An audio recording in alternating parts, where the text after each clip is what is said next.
Paris, sur notre église de Paris. Mais je veux quand même vous communiquer la pensée du Seigneur. C'est tout simplement, c'est une interrogation. C'est tout simplement, c'est même pas une interrogation, c'est plutôt souviens-toi lorsque tu étais encore petit à tes yeux. Souviens-toi lorsque tu étais encore petit à tes yeux. Et nous allons découvrir la pensée dans un livre que j'aime beaucoup, le livre de 1 Samuel. 1 Samuel, chapitre 15.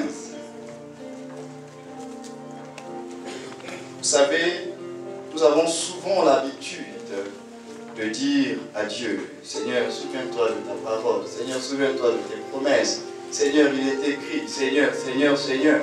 Nous avons souvent l'habitude de rappeler à Dieu sa parole et ses promesses. Mais ce matin, le Seigneur veut à son tour nous amener, nous, à nous souvenir. À nous souvenir. Souviens-toi lorsque tu étais petit à tes yeux. Alors, 1 Samuel chapitre 15.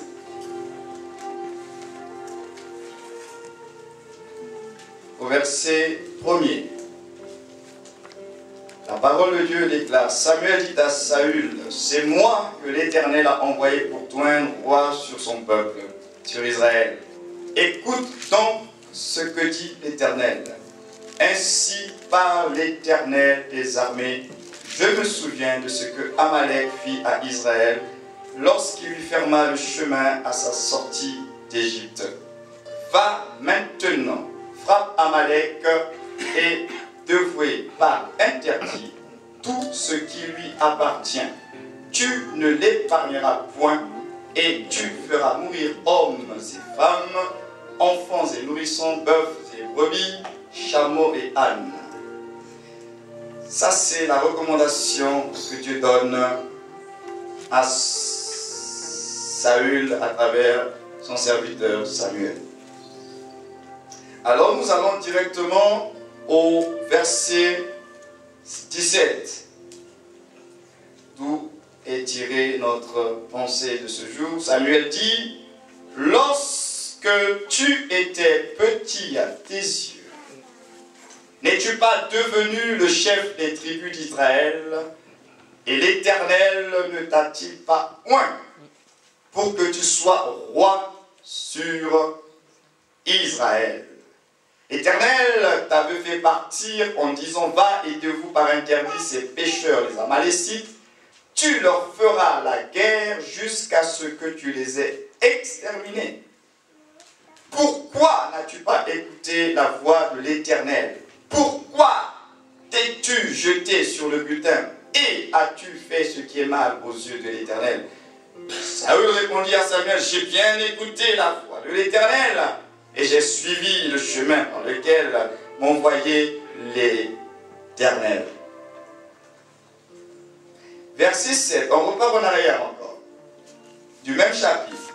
Saül bâtit Amalek depuis Avila jusqu'à Chour, qui est en face de l'Égypte. Il prit vivant Agag, roi d'Amalek, et il le voit par interdit tout le peuple, s'il vous plaît, en le passant au fil de l'épée. Mais Saül, la Bible dit bien ici, mais Saül et le peuple épargnèrent Agag et les meilleurs brebis, les meilleurs bœufs, les meilleures bêtes de la seconde portée, les agneaux gras et tout ce qu'il y avait de bon. Ils ne voulurent pas le dévouer. La Bible dit, ils ne voulurent pas le dévouer par interdit, et ils dévouèrent seulement tout ce qui était méprisable et chétif. L'Éternel adressa la parole à Samuel et lui dit, je me réponds d'avoir établi Saül pour roi, car il se détourne de moi et il n'observe point mes paroles. Que Dieu bénisse sa parole. Amen. La grâce nous fait devenir. Que quelqu'un dise Amen. Amen. Tout ce que nous sommes est le produit et le résultat de la grâce de Dieu. Et dans l'histoire que nous avons lue, l'histoire d'un homme qui a accédé à la royauté, mais par grâce. Par grâce, tout simplement parce que Saül était issu de la plus petite des familles de la tribu de Benjamin. Mais par grâce, Dieu l'a choisi pour être le roi d'Israël. Donc la grâce nous fait devenir, la grâce nous propulse, la grâce nous amène à un changement de position. Maintenant, dans cette histoire, nous constatons que le bénéficiaire de la grâce de Dieu, Saül, se retrouve dans une situation où il reçoit des instructions de Dieu. Et je bénis encore le Seigneur du fait qu'on a un Dieu qui parle encore aujourd'hui. Alléluia. Dieu parle encore. Amen. Alors, lorsque Dieu parle à Saül, Dieu dit à Saül d'aller combattre les Amalécites et de par interdit tout, de les tuer tous, sans exception. Voilà l'instruction de Dieu, rattachée à l'homme ou à la femme qui a reçu la grâce de Dieu. Mais ce qui est curieux dans notre histoire, c'est que Saül va les combattre. Ils vont être vainqueurs, mais Saül ne va pas tuer tout le monde. Pourtant, Dieu lui a dit de tuer tout le monde. Voilà pourquoi Dieu envoie Samuel le prophète pour dire à Saül, Saül, souviens-toi. Vous savez, c'est grave. Si Dieu arrive à un point où il vient dire à quelqu'un, souviens-toi, c'est que l'heure est grave. Dieu envoie Samuel pour dire à Saül, souviens-toi. Souviens-toi lorsque tu étais petit à tes yeux. Remarquez bien la conjugaison de ce verbe. Il n'a pas dit, souviens-toi lorsque tu es.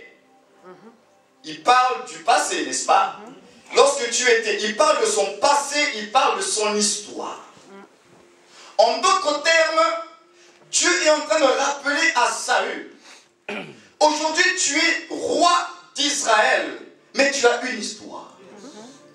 Tu n'as pas toujours été ce que tu es aujourd'hui. Hier, tu étais dans une situation où tu étais petit à tes yeux. Oui, oui et oui. Ta famille était la plus petite de la tribu de Benjamin. Tu étais petit à tes yeux. Et vous allez remarquer, la Bible ne dit pas lorsque tu étais petit à mes yeux. Dieu dit, lorsque tu étais petit à tes yeux. Et on va le voir tout à l'heure, pourquoi cette nuance. Alors, il rappelle à Saül son histoire que moi, Dieu, je t'ai pris quelque part et je t'ai ramené dans la royauté. Ma grâce t'a fait devenir. Je reviens avec notre âne que j'ai partagé le 31 ici. La grâce de Dieu a fait devenir cet âne. L'âne méprisable, répugnant, sans valeur, sans importance, est devenu le carrosse royal du roi des rois, est devenu un animal de valeur parce que Jésus était sur lui et Jésus l'a fait rentrer dans sa Jérusalem. Amen. La grâce l'a fait devenir, le changement de statut s'est opéré. Donc, cet âne était dans un village sans référence, comme je vous l'avais dit, qui n'avait pas de référence. Mais bien qu'il était dans un village sans référence, la grâce est venue le toucher dans son état. Souvenez-vous d'un homme également, où la grâce est venue toucher. Cet homme était orphelin. Cet homme était exilé, politique. Cet homme était handicapé. Cet homme était dans la brousse au village. Il s'agit ici de Méphibosheth. Méphibosheth, fils de Jonathan. Lorsque Saül et Jonathan sont morts, son fils et sa nourrice ont pris la fuite. Ils ont fui. Il s'est retrouvé dans un village qu'on appelle Lo-Débar. Lo-Débar, lui qui était fils de roi, mais il se retrouve exilé politique. Il était handicapé, orphelin et au village. Mais cet enfant, humainement parlant, avait perdu tout espoir de retrouver son rang parce que sa lignée n'était plus au trône. Son père, son grand-père était mort. La tribu de Benjamin n'était plus sur le trône, c'était la tribu de Juda avec David. Mais un jour, dans son village de Lo-Débar, Méphibosheth ne pouvait pas s'imaginer qu'un jour la grâce aussi viendrait le trouver dans son état. Et lorsque le roi David prit le trône, première des choses, il se souvient de l'alliance qu'il a faite avec Jonathan. Et il dit, est-ce qu'il reste encore quelqu'un de la famille de Jonathan à qui je veux faire du bien? Et on dit à David, oui, il reste quelqu'un, le fils qui est au village. Mais entre-temps, pendant que David réfléchit comment faire du bien à la descendance de Saül, Méphibosheth est là dans son village, avec les bêtes de village, dans sa condition au village. Qui pouvait vouloir d'un tel homme? Est-ce qu'il y avait encore de l'espoir pour lui? Mais un jour, la grâce est venue le trouver là dans ce village. Son statut a changé. On l'a ramené du village à la ville de Jérusalem. Et de Jérusalem, David l'adopte comme son propre fils. Et il mange de nouveau à la table du roi comme un prince. La grâce fait devenir. Elle était femme parmi les femmes. Dans un contexte politique où les rois avaient des milliers de harèmes de femmes. Mais dans cette multitude de femmes, elle va être choisie pour porter la couronne et pour s'asseoir à côté du roi. Dans le royaume de Perse, je parle ici de Vashti. Vashti se retrouve à côté du roi Assuérus par grâce, parce que tout simplement à cette époque-là, la royauté, elle était du côté des hommes, ce n'était pas du côté des femmes. C'est le roi qui était roi et qui choisissait sa reine. Elle, Vashti, on l'a choisie parmi toutes les femmes pour dire, viens t'asseoir à côté du roi et tu porteras la couronne royale. Par grâce. Mais un jour, le roi qu'il avait choisi par grâce demande à ce qu'elle vienne montrer à tous ses invités sa beauté. Vashti, qui avait été choisie par grâce, elle dont la grâce l'avait fait devenir reine, Vashti va dire, je ne viens pas. Vashti refuse. En refusant, Vashti a oublié. Elle a oublié qu'on l'avait prise quelque part. Elle était orpheline de père et de mère, déportée, toujours dans ce royaume de Perse. Qui pouvait croire qu'un jour, que cette orpheline déportée, qu'on appelle Esther, se retrouverait sur le trône? La grâce est venue toucher cette femme et l'a fait devenir reine au moment où elle ne s'y attendait pas. La grâce l'a fait devenir. Il était fils illégitime, d'après ses propres paroles, conçu dans l'iniquité par sa mère. Le dernier de la lignée de Jessé d'Isaïe. Mais cet homme, qui était le plus petit de cette lignée, fils de la femme illégitime, c'est lui que Dieu a dit, c'est l'homme selon mon cœur. La grâce est venue toucher David. David est devenu roi. Alléluia. Alors, toujours dans notre explication, il était fils lui aussi, mais de la femme adultère, de celle qui se retrouve assise à côté du roi, mais dont le témoignage et la vie n'étaient pas très propres. Bathsheba. Bathsheba n'a pas une bonne histoire parce que c'est la femme adultère. Mais le fruit de ses entrailles, Salomon, a bénéficié de la grâce. Dieu a dit, c'est lui qui prendra le trône de David. Alléluia. La grâce se fait devenir.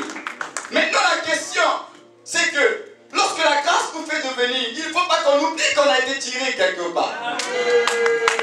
Et ça, c'est l'interpellation que je vais donner à cette église ce matin. Dieu est un Dieu de grâce et la grâce de Dieu nous fait devenir. La grâce nous fait propulser, la grâce nous fait avancer, c'est vrai. Mais l'erreur que nous devrions ne pas commettre, c'est l'erreur de Saül. Saül est devenu roi par grâce. Mais dans sa royauté, dans son prestige, Saül a oublié l'histoire. a oublié l'histoire. Et Dieu dit à Samuel, souviens-toi lorsque tu étais encore petit, à tes yeux. Lorsque tu étais sans valeur, parce que le mot petit ici, en hébreu, c'est le mot katon. Et katon en hébreu nous donne en français ce qui est sans importance, sans valeur, ce qui est méprisable. Donc, s'il faut redire ce passage, ça veut tout simplement, souviens-toi lorsque tu étais méprisable à tes propres yeux. Souviens-toi lorsque tu étais sans valeur à tes propres yeux. Lorsque tu te disais qu'il n'y a plus d'espoir dans ma vie. Lorsque tu te disais, est-ce que quelque chose de bon peut encore sortir de ma vie? Lorsque tu te disais, est-ce que je peux encore réussir? Lorsque tu te disais, est-ce que ça c'est pour moi, c'est pour les autres, est-ce que j'ai droit à ça? Lorsque toi-même tu te dévalorisais, tu te bradais. Lorsque tu regardais les autres, tu disais, ah les autres, si j'étais comme un tel. Voilà dans quel état nous étions. Sans importance à nos propres yeux. Tu as essayé, tu as fait des choses, tu as échoué. On t'a toujours dit que tu ne vaux rien. Et tout ça là, ça a fait baisser ton estime de toi-même. Et ça t'a emmené à ne pas avoir confiance en toi. À ne pas t'accepter parce qu'on t'a toujours dit que tu ne vaux rien. Tu n'es pas capable, tu ne peux pas. Et tu as vécu comme ça pendant des années. Jusqu'à ce que tu rencontres Samuel. C'est-à-dire, lorsque tu rencontreras le Seigneur de gloire. Lorsque tu étais petit à tes yeux. Dieu dit petit à tes yeux parce qu'en réalité, Dieu, lui, il ne dévalorise pas quelqu'un. Alléluia. Ce n'est pas Dieu qui nous dévalorise. C'est le péché d'Adam qui a rabaissé l'humanité. Dieu n'a jamais dévalorisé qui que ce soit. Parce que lorsque Dieu te regarde, il voit sa propre image. Donc, tous ces sentiments d'être inférieur, ça ne vient pas de Dieu. C'est pas Dieu qui nous dévalorise. Tes échecs, c'est pas l'échec de Dieu. C'est pas parce que tu as échoué que tu as échoué. C'est nous-mêmes qui échouons. Dieu, lui, il croit en nous. C'est pourquoi David, ayant compris cela, il dit, je te loue, je te rends grâce de ce que je suis une créature si merveilleuse. Dieu croit en nous plus que nous-mêmes. Parce qu'il a mis en nous le meilleur de lui. Ta valeur ne dépend pas de ce que tu fais. C'est pas parce que tu as échoué que tu es un homme qui échoue. Échouer, c'est pas ton nom. Toi, tu es un fils de Dieu. Héritier de Dieu. C'est pas parce que ça n'a pas réussi que tu ne réussiras pas. Dieu nous voit tel qu'il nous a créés. Il nous voit non pas dans notre condition, mais dans notre position. Ta condition, c'est toutes les réalités que tu gères dans ton quotidien. Tous tes défis, toutes tes frustrations, tous tes manquements. Ça, c'est ta condition. Mais n'oublie pas que tu n'as pas qu'une condition, tu as aussi une position. Et cette position en Christ, elle est dans les lieux célestes. Et lorsque Dieu te voit, il ne s'arrête pas sur ton présent, il voit la fin de ta vie, de ton histoire. Il n'est pas limité. Le regard de Dieu va au-delà de ce que nous les hommes nous pouvons regarder. C'est pourquoi au moment où nous pleurons, nous nous lamentons sur notre condition, Dieu se dit, ils n'ont rien compris. Parce qu'au moment où il se voyait comme un petit enfant, Dieu voyait en lui un prophète des nations.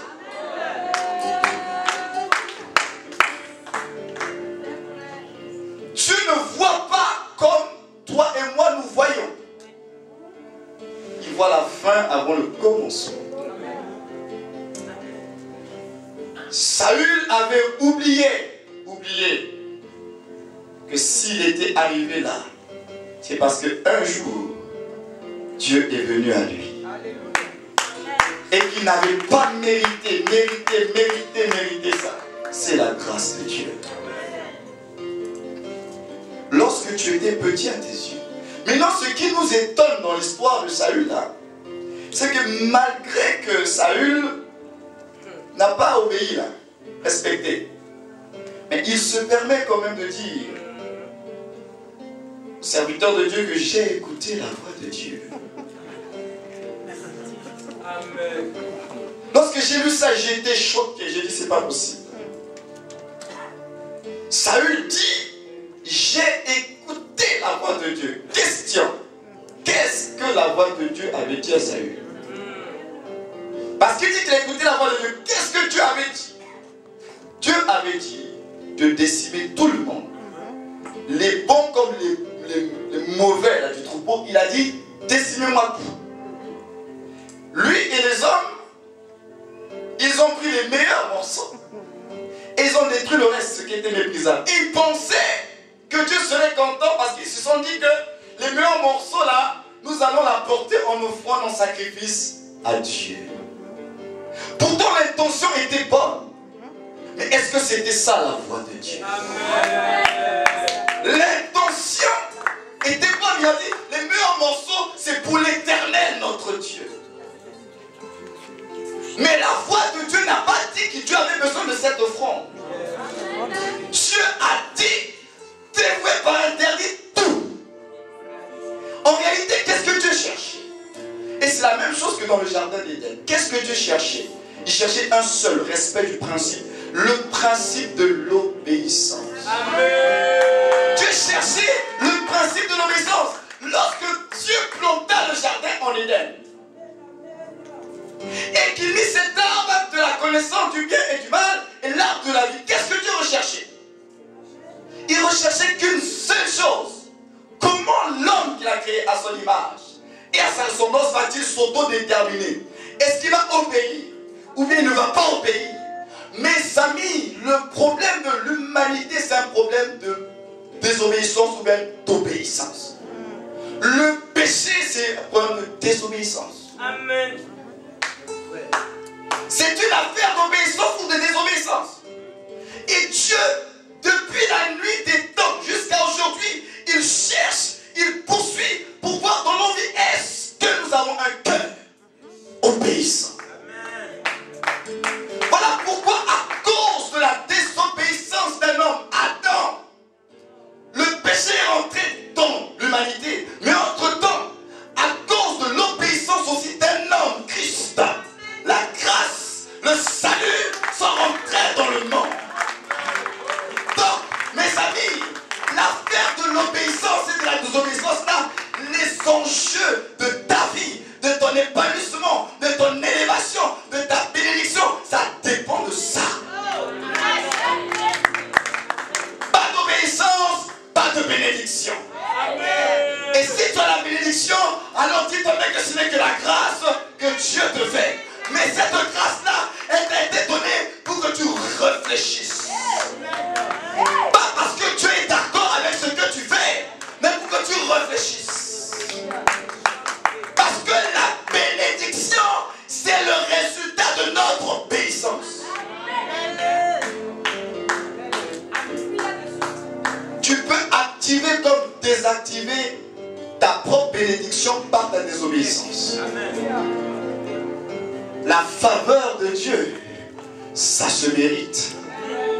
Mais la grâce, elle est gratuite. La faveur de Dieu, ça se mérite. C'est-à-dire comment tu touches le cœur de ton Père. Comment tu satisfais son cœur. Lorsqu'il te regarde, il est content. Il dit, mon fils, je suis content. Parce que je vois en toi la fidélité, l'obéissance, l'intégrité, la soumission. Il est content, il libère la faveur. Saül n'a pas compris ça. Et il va dire à Samuel, j'ai écouté la voix de Dieu. C'est pourquoi aujourd'hui on a intérêt à se poser l'exercice qu'on écoute bien la voix de Dieu. Et j'aimerais dire à quelqu'un, l'obéissance n'est pas partielle. Amen. Ou tu obéis ou tu n'obéis pas. Saül a fait les choses à moitié, il croyait qu'il avait obéi. Parce qu'une partie avait été décimée. Pour Dieu, l'obéissance, ce n'est pas tu fais les choses à moitié. Tu fais ce qu'il t'a demandé de faire. Un point, un trait. Ou tu fais ou tu ne fais pas. L'obéissance n'est pas partielle avec Dieu. On obéit totalement. Saül a obéi partiellement. Et il se permet de dire, j'ai obéi, j'ai écouté la voix de Dieu. La Bible dit même que Dieu s'est repenti. Vous vous rendez compte un peu? Dieu s'est repenti d'avoir même fait accéder Saül à la royauté. Ça, en d'autres termes, ça veut tout simplement dire que Dieu a été attristé dans son cœur par la désobéissance. Et c'est là que nous avons ces phrases qui sont tellement fortes. Je ne sais pas quand vous lisez votre Bible, quel effet cela vous fait.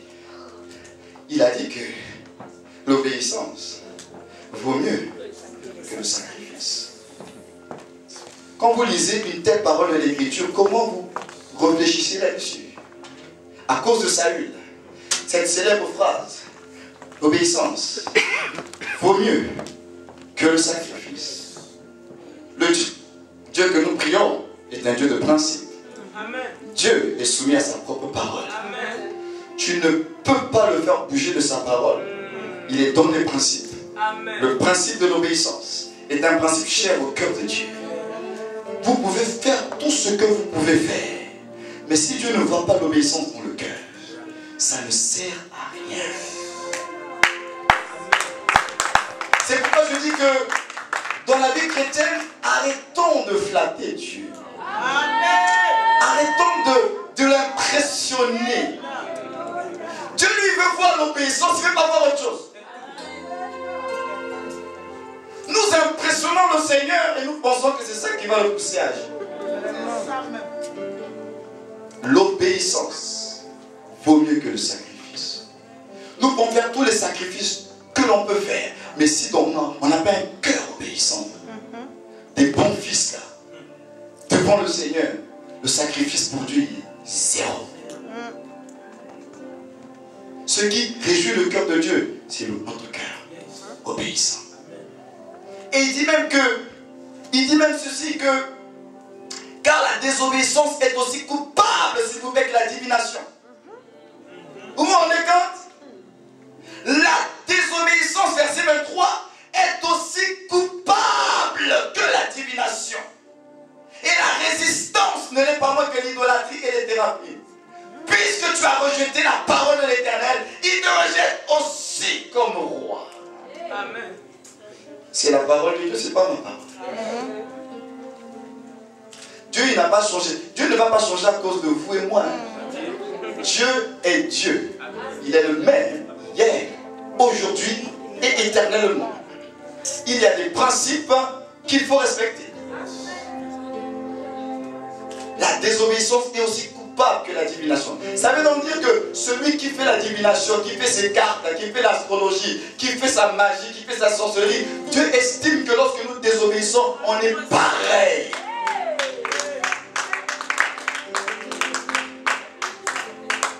C'est compliqué les choses de Dieu. C'est pourquoi il a dit, parce que celui qui haït son frère, il est un meurtrier. Amen. Donc pour Dieu, tu n'as pas besoin de prendre le fusil et tuer quelqu'un pour être un meurtrier. Il estime que lorsque tu as de la haine, tu as déjà tué.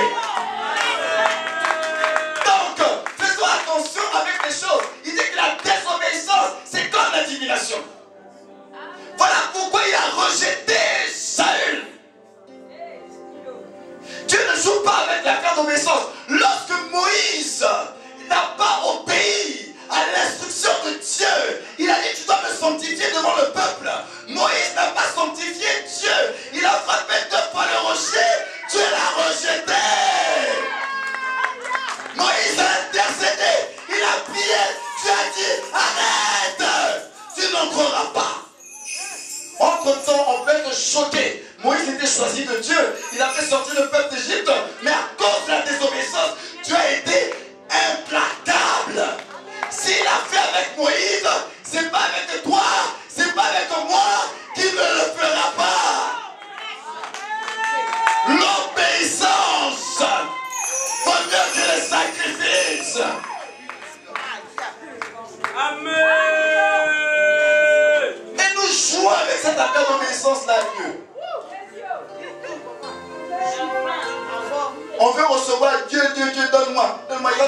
commande. Tu es dans quel état d'esprit?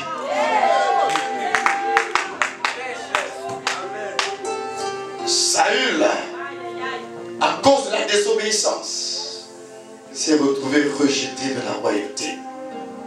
Vasti, à cause de la désobéissance, a perdu la couronne.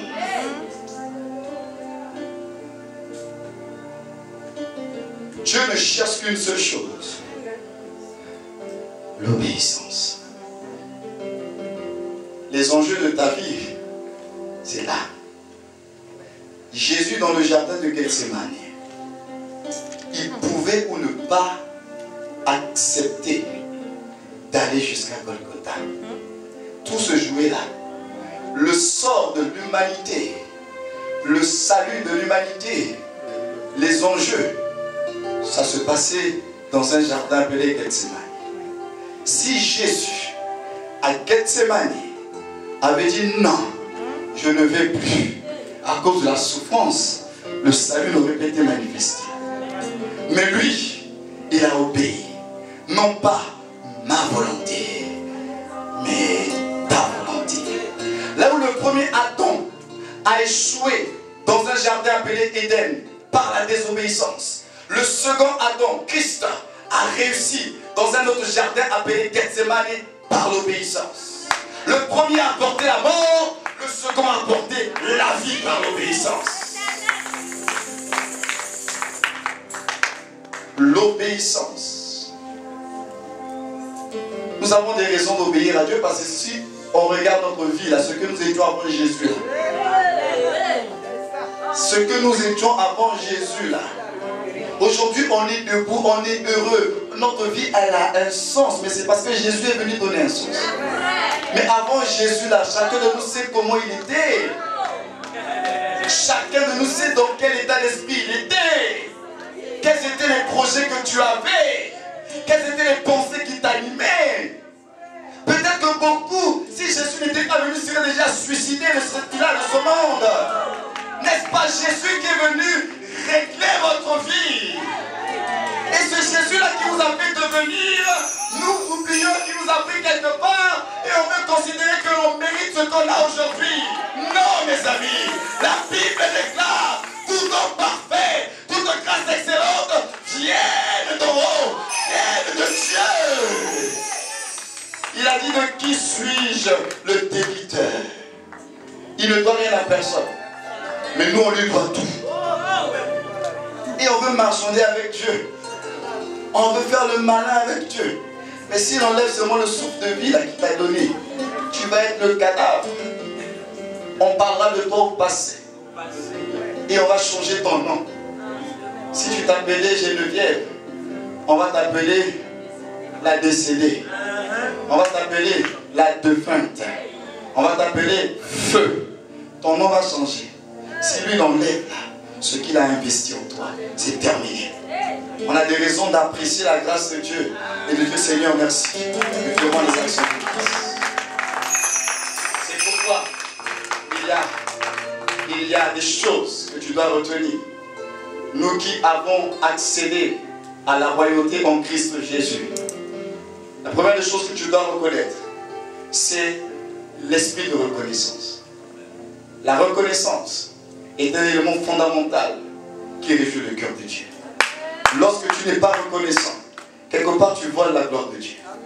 Parce que lorsque tu penses que ce que tu es, ce que tu fais, tu le fais par tes efforts, par tes mérites, par ton expertise, c'est que quelque part tu ne reconnais pas que c'est Dieu qui est la source. Or, lorsque tu ne reconnais pas que c'est Dieu qui est la source, tu lui voles la gloire. Parce qu'il a dit que celui qui offre à l'Éternel un sacrifice de reconnaissance le glorifie. En volant la reconnaissance à Dieu, tu voles la gloire de Dieu. Première des choses, avoir un esprit de reconnaissance, c'est-à-dire te souvenir toujours d'où tu as été pris. Dieu t'a pris quelque part et il t'a fait devenir. Quel que soit ce que tu peux devenir dans la vie, ta source, c'est l'Éternel. Deuxième chose, un esprit d'obéissance. Obéissance. Apprendre à être soumis à sa parole. Apprendre à pratiquer sa parole. Ce que sa parole dit, je la fais. Je ne fais pas à moitié pour dire: Seigneur, j'ai fait ta parole. Je fais ce qu'il me demande de faire. donne un traitement. Il te dit que pour te faire soigner, tu vas prendre 10 gouttes, tu mets dans un verre. Est-ce que tu en mets 5? Non, tu en mets 10. Pourquoi? Parce que tu as un souci, tu veux être guéri et tu fais confiance au médecin. Le Seigneur que tu pries, il est digne de confiance plus qu'un homme sur cette terre. Si Dieu te dit de faire une chose, Dieu ne ment pas. Dieu ne ment pas. Alors, ne marchons donc pas, ne faisons pas à moitié. Si sa parole te dit que c'est comme ça qu'il faut marcher, alors marche comme ça. Troisième chose, un état d'esprit d'intégrité. Marchez dans la justice. Évitez de vous compromettre, d'aider Dieu. Dieu n'a pas besoin que tu l'aides pour qu'il te fasse du bien. Il connaît ta situation, il connaît tes problèmes, il connaît tes défis. Apprends patiemment à t'attendre à Dieu. Parce que l'intégrité, c'est important pour maintenir la vie d'un peuple. Même un pays. La Bible déclare que la justice élève une nation, mais le péché est la honte des peuples. Un pays qui est déjà corrompu, c'est un pays où vous avez qu'à toucher son développement. Donc, ton propre épanouissement, ton propre développement passera par ton intégrité. Mon intégrité au Maroc m'a fait rencontrer les rois de ce monde. J'ai rencontré les chefs de l'État. J'ai voyagé dans des avions présidentiels. J'ai dormi dans les palais présidentiels. C'est parce qu'on n'aime pas trop parler de nous. Mais je sais ce que cette intégrité m'a emmené. J'ai rien forcé du tout. Mais j'ai été intègre. Dieu m'a fait voir les rois. J'ai parlé au président. J'ai prié. Je suis rentré dans les présidences. Quatrième chose. Un esprit de sainteté, de sanctification. Ne jouez pas avec le péché. Si pour Jésus, il s'est détourné à cause du péché lorsqu'il portait le péché à la croix, pour toi et moi, là, il se détournera aussi. Parce que la Bible déclare, son œil est trop pur pour voir le péché. Comprenez que les choses sont trop sérieuses. Nous ne jouons pas à l'église ni aux choses de Dieu. Les choses de Dieu sont sérieuses. Dieu là, c'est pas le Père Noël. Amen. Il est trop sérieux pour qu'on joue. Où je sais que j'étais quelque part, il m'a fait devenir. Et je reste toute ma vie reconnaissant l'égard du Seigneur. Où je n'ai pas encore réalisé qu'il m'a fait devenir. Alors je peux continuer à vadrouiller sur la terre. Si tu n'as pas encore compris l'amour de Dieu, continue à vadrouiller, mais ne viens pas souiller l'église du Seigneur. Quand tu auras compris, tu reviendras te répondre, Dieu Seigneur, me voici. Les choses de Dieu sont trop sérieuses. Amen. On va se lever, on va prier le Seigneur. Que Dieu nous aide à nous souvenir. Que Dieu nous aide à nous souvenir que nous étions quelque part. Que nous étions dans une condition quelque part. Mais la grâce est venue vers nous. Et la grâce nous a fait devenir. La grâce t'a fait devenir. La grâce t'a fait rencontrer des personnes. La grâce t'a ouvert des portes. La grâce t'a donné un positionnement social. Tout ça, c'est la grâce de Dieu. Dieu t'a fait devenir. Mais lorsque Dieu t'a fait devenir, souviens-toi, ne t'appuie pas sur ce que tu es devenu, mais appuie-toi sur Dieu seul. N'oublie pas, n'oublie pas, n'oublie pas. Ne t'appuie jamais sur ce que tu reçois de Dieu, mais appuie-toi toujours sur lui.